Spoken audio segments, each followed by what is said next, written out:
learned something past couple of days. So Yox did a Father's Day promotion with his kids. Did anybody see this? With the donuts? Daddies for Donuts. So he took his two little kids, I guess they're about, 3 and 6, pretty young, right? Took them and they went around the neighborhood and they gave out donuts for Father's Day. Isn't that sweet? Mm-hmm. So I asked him yesterday, I was like, so how do the kids feel about that? He says, oh, my daughter loves it. My son, they both love it. I'm like, really? He goes, yeah, they want to do it again today. They want to do it every day. That's interesting. Now, why would his kids love it? Because they're spending time with their dad? I think it's good to give. Mm-hmm. Because why? It feels good to give. Okay, feels good to give. Okay, great. It's so good. Good. Okay, so we're talking about Father's Day, and Yock took his two little kids out, and they gave out donuts for Father's Day, and we said, and they love it.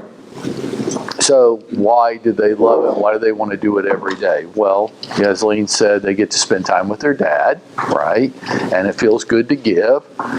Why else do they like to do it?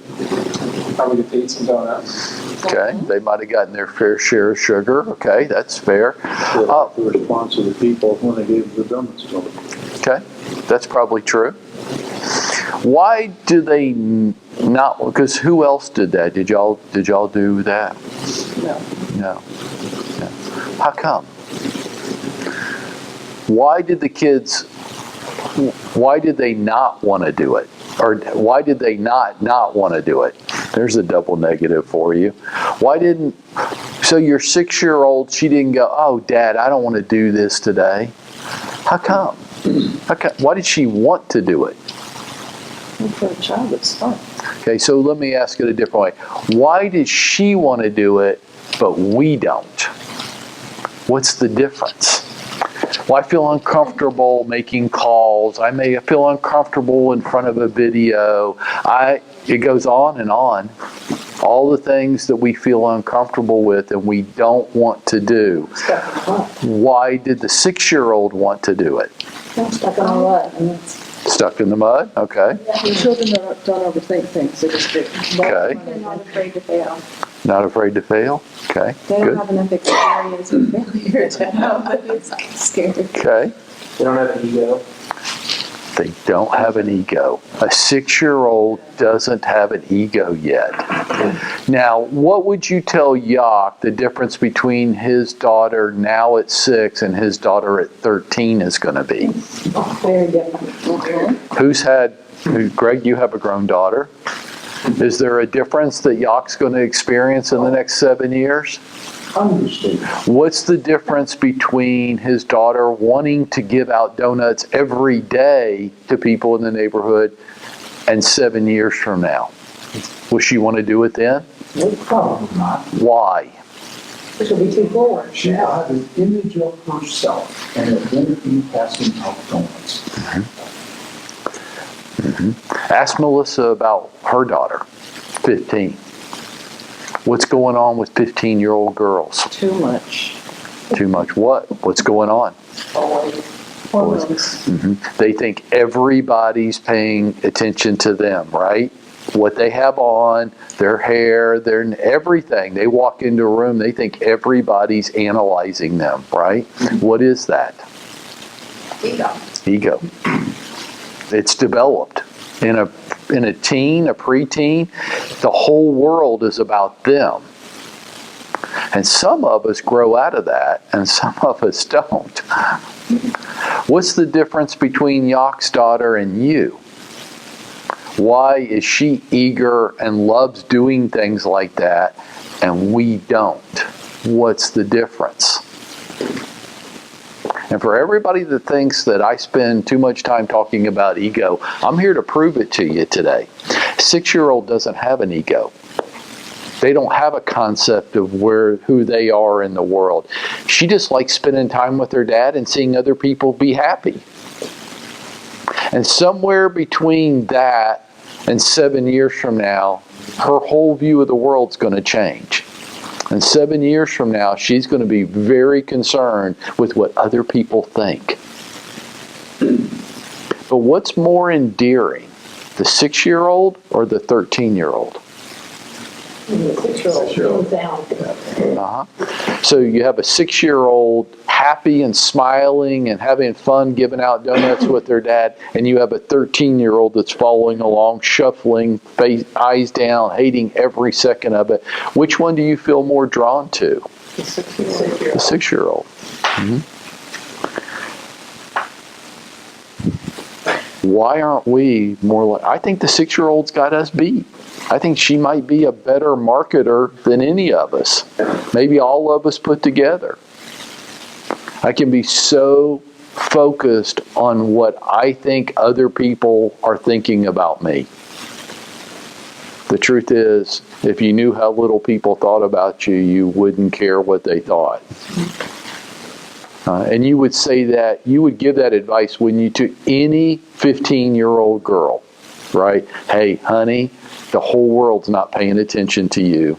It just feels like they are because you're so hyper aware of yourself. Maybe we ought to stop and talk to ourselves too. The next time you don't make that video because I didn't know what to say, that's bullshit. That's total bullshit. You just don't want to do it. You like posting stuff. And you think that posting other people's crap and sharing it to your page is somehow building relationships with people in your sphere. And I say it's not. You're just junking up my news feed. It didn't involve you. 98% of the agents in our company are robust posters on Facebook. Never's them. Almost never. I posted a challenge on Friday. Other than Casey, can anybody tell me what my daily challenge was that I posted on Friday? To just make a video about Father's Day? Make it fun. You have to be fun. Who did that? 2 people in the room. And here's what I'd say to the rest of us. Your ego keeps you from taking action. Why?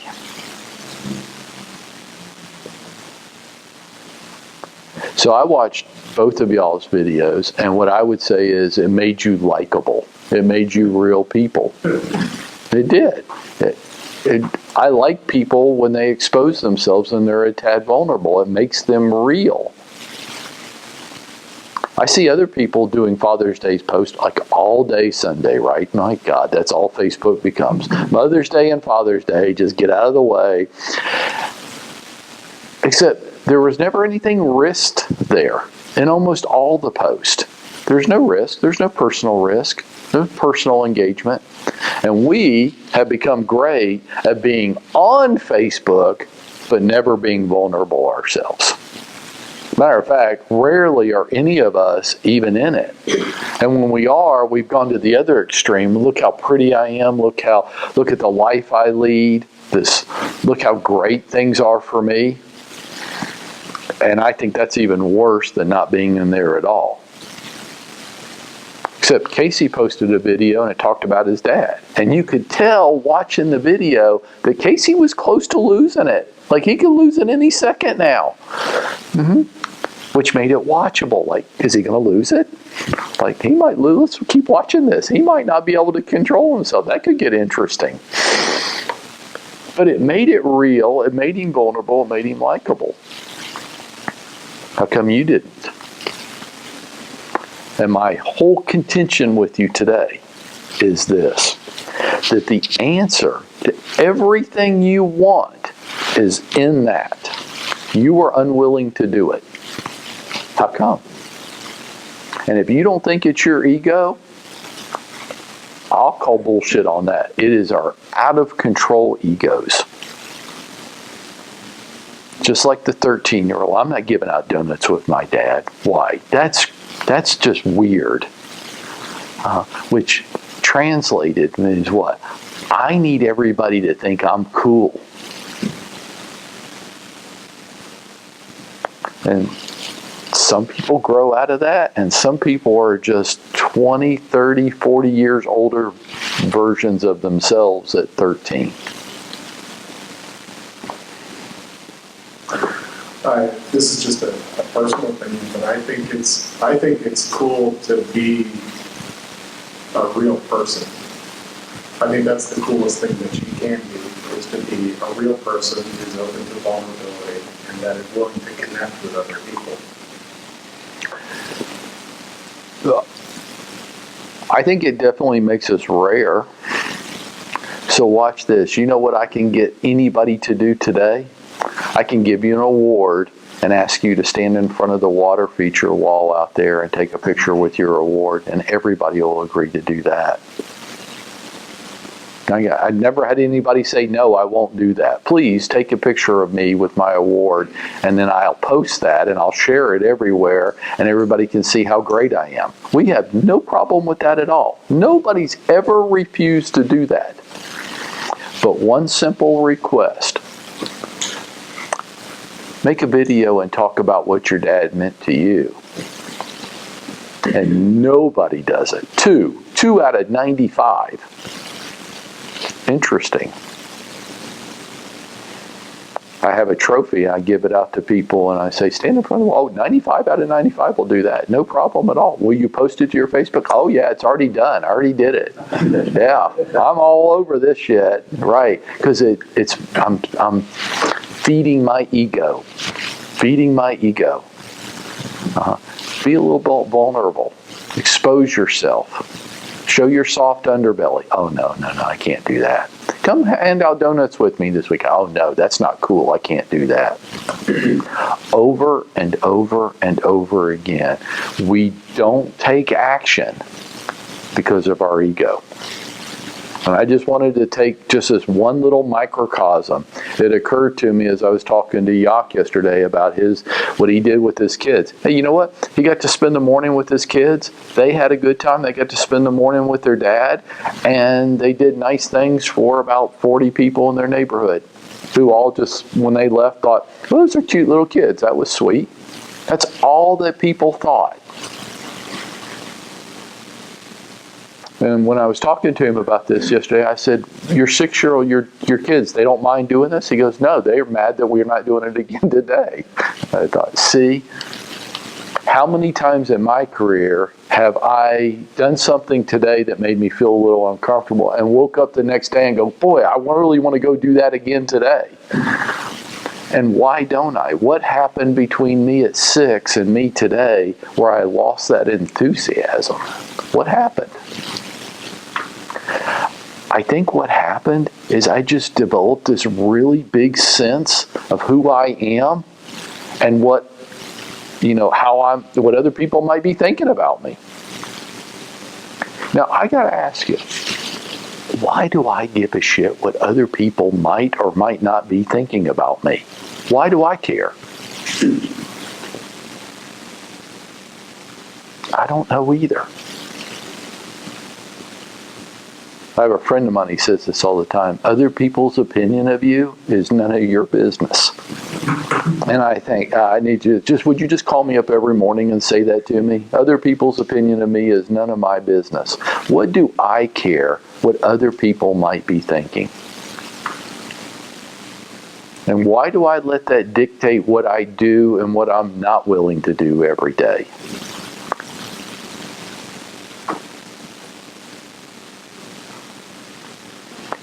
We've done this before, but I want to finish with this. I have just 1 minute, have a little fun with it, okay? So, Yasleen, close your eyes.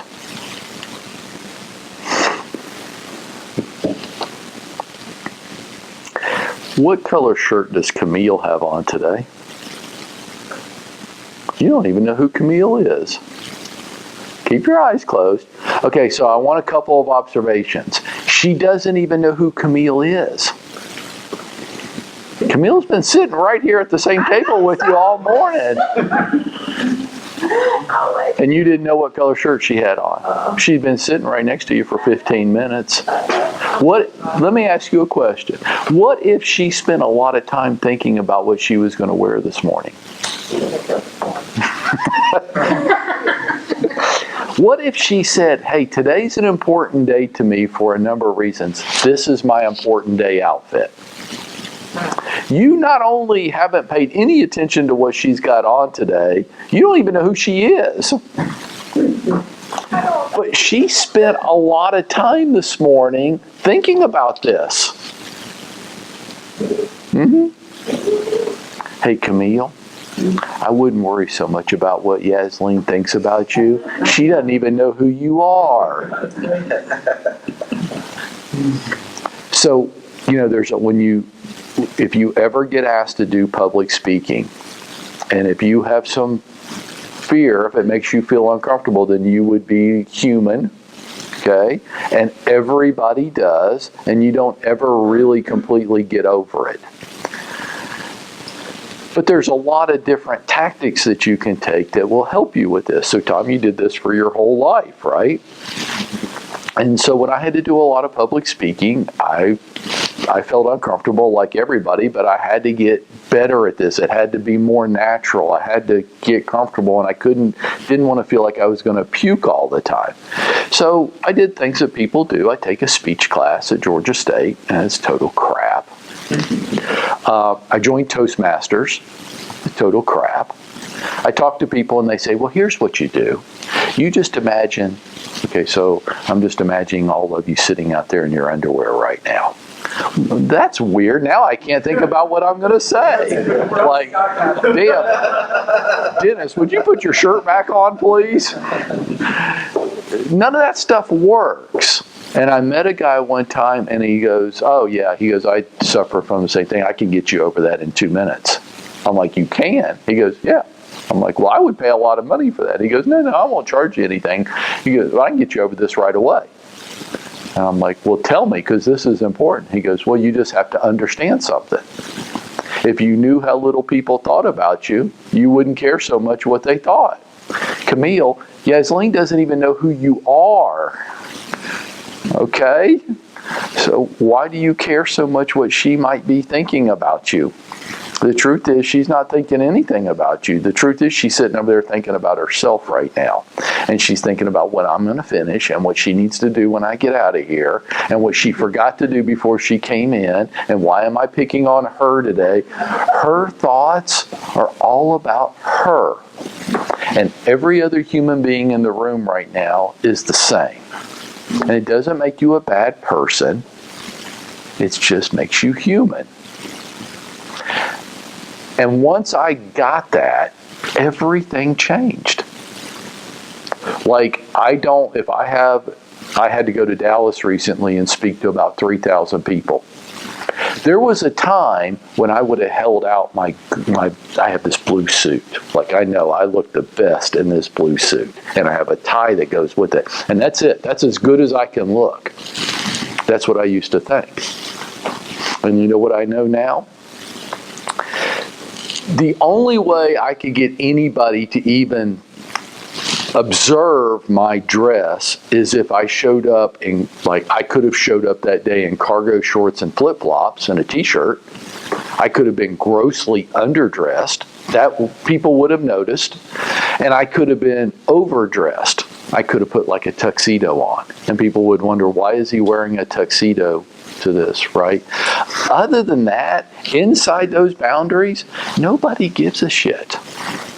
They don't care. They don't notice. You don't think I look better today than I did yesterday. And you don't think I look worse. You think I look like me. No matter what I put on today, I just look like Mike. Every day, I don't look better or worse. It just is. If you don't believe me, I'm going to challenge you. Who goes to church regularly in here? Good. This Sunday, I did this with Jane.